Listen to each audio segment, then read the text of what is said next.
So Diablo 4 has been out for a few weeks now, and while there's a lot of positive sentiment surrounding it, there's some discussion surrounding some of its negative elements, including its overpriced microtransactions, and then there is the always online requirement that is causing certain issues. It feels like certain players are paying the price in the form of, well, this player right here actually played through the hardcore mode where if you die, you lose that save.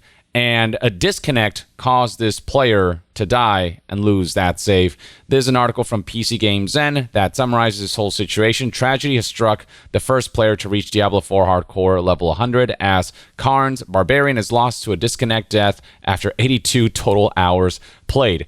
82 hours gone just like that because of a server issue that caused the game to think, oh, this guy disconnected because he didn't want to die, and so the game interprets disconnects as deaths, and so you can see the clip right here where that happens. So in a moment, this player's about to disconnect.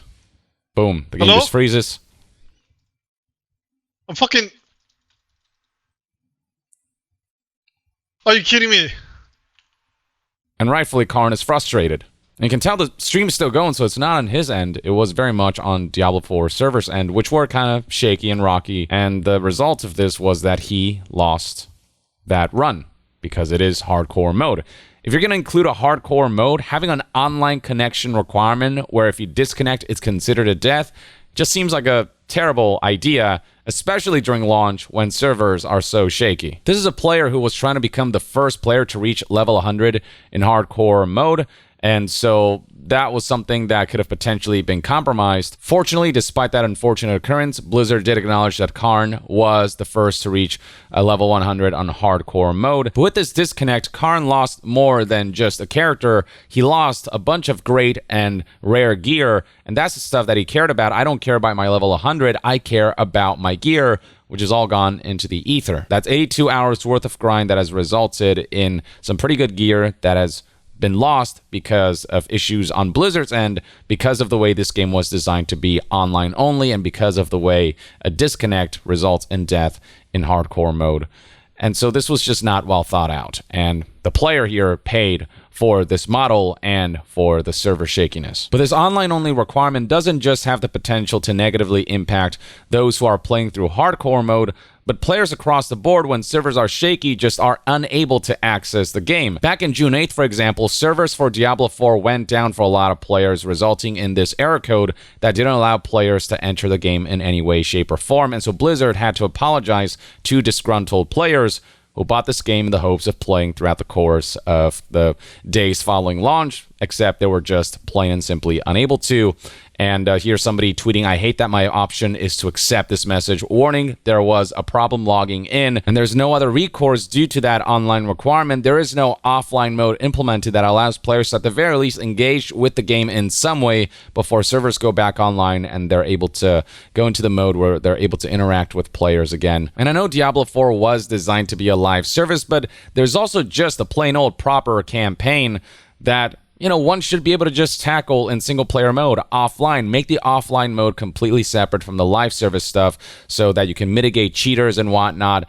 Make the offline mode something that's strictly isolated to its own experience, because some people just want to play games like these and just kind of go through the campaign without other players involved, just kind of want to experience this on their own. And that should be an option so that when server situations like these happen, players are still able to play some form of Diablo 4. This trend of online connectivity where there doesn't need to be, where there is a single player experience that could be its own confined, isolated thing for players who prefer to play solo. It's a trend that I'm seeing game publishers push for more and more. Recall that Redfall implemented an online-only requirement, despite the fact that it does have a single player campaign. You can just play solo, but even if you're playing solo, they require you to have online access. Suicide Squad, which is coming out, which is going to be a live service, that's going to have a single-player campaign, but even if you play solo, you're required to have an online connection. Diablo 4 is in a similar situation where it's not just the strictly PvP multiplayer competitive game or a strictly multiplayer cooperative game. There is a campaign that you can decide to tackle by yourself without interacting with others, and when an experience offers that, just to lock that off completely to those who are not able to access an internet connection, or when Blizzard itself has issues with their servers that doesn't allow people to connect. You know, it can be just really frustrating, which is why when this server outage happened on June 8th, a lot of people were asking for an offline mode. I miss offline games so hard, said a bunch of people on Reddit and social media. You can see right here, going to Reddit, just the kind of sentiments the community shared. I miss offline games so hard, and all this stuff keeps getting a bunch of upvotes because losing internet connection means you're completely walled off from the game that you paid for, that you want to play in some form. In another separate post where somebody proposed, Blizzard, if you cannot keep servers online, give us offline mode. Somebody joked, this is offline mode. The gameplay of offline mode is clicking on accepting the error codes and then scrolling further down. I'm so freaking sick of this always online BS. I miss the golden age of gaming. You know, there are people just reminiscing about the days when offline mode was a priority. And then most recently, just 2 days ago, guess what happened?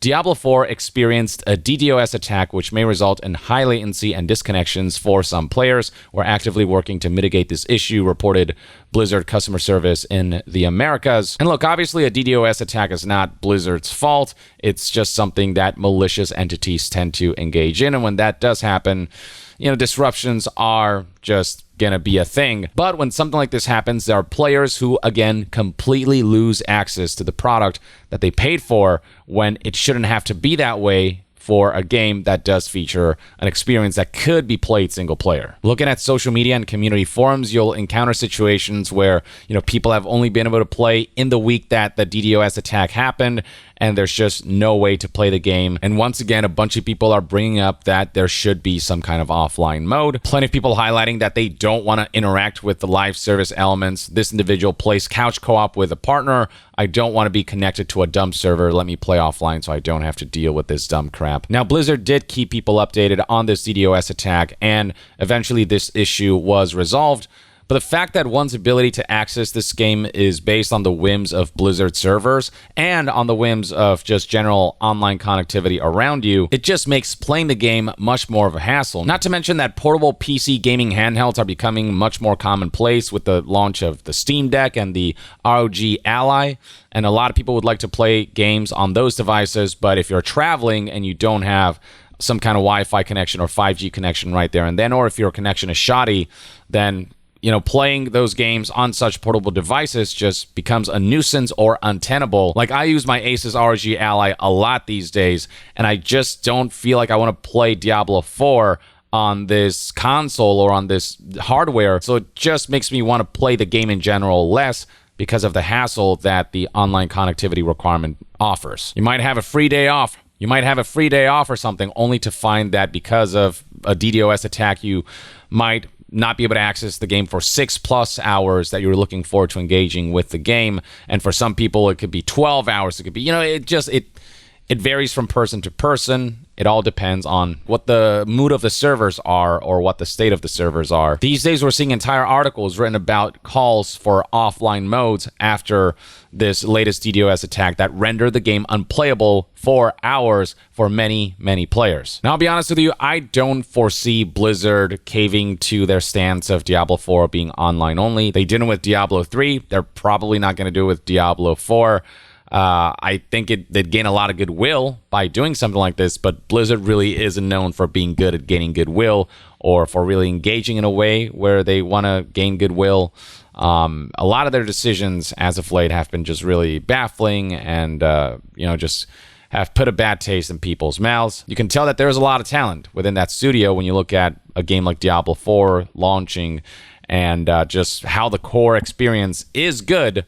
But then the corporate shenanigans like the microtransactions, which are like just ludicrously priced, and just decisions like this, alongside all of the other decisions surrounding things like Overwatch 2 and the cutting of the hero mode, and then more recently learning that they are actually going to charge money for people to access the story modes that were supposed to be a part of the live service after the scrapping of the hero missions. For all the talent that is at that development studio and for all the potential that their IPs and franchises have, so much of that is always stained by practices that feel inconsiderate towards customers, and it just feels like they don't care really to rectify that. It just feels like they're going to go by the beat of their own drum, and that drum is not the prettiest sound. We'll see if the protests surrounding a lack of offline mode, especially as servers continue to be rocky or shaky, or as unfortunate situations like DDoS attacks cause players to lose complete access to the game. We'll see if the backlash surrounding that intensifies enough, or Blizzard will take an offline mode into consideration. I really don't foresee that happening. I foresee that players will continue paying the price for issues on Blizzard's end, be it losing characters in hardcore mode or losing one's ability to play the game at all. Or at the very least, that's one man's take. Let me know in the comments below what your thoughts and opinions are on the online requirement for Diablo 4. Is it something that bothers you? Is it something that you wished was reversed in some way through the introduction of an offline mode? Or do you think, you know, the benefits outweigh the cons and that this is all ultimately, you know, okay for you and it hasn't really bothered you all that much? Share your thoughts and experiences in the comments below. And to be further updated on all things gaming news, reviews, and discussions, stay tuned right here on Young Yeah. I'll see you guys next time. Young out.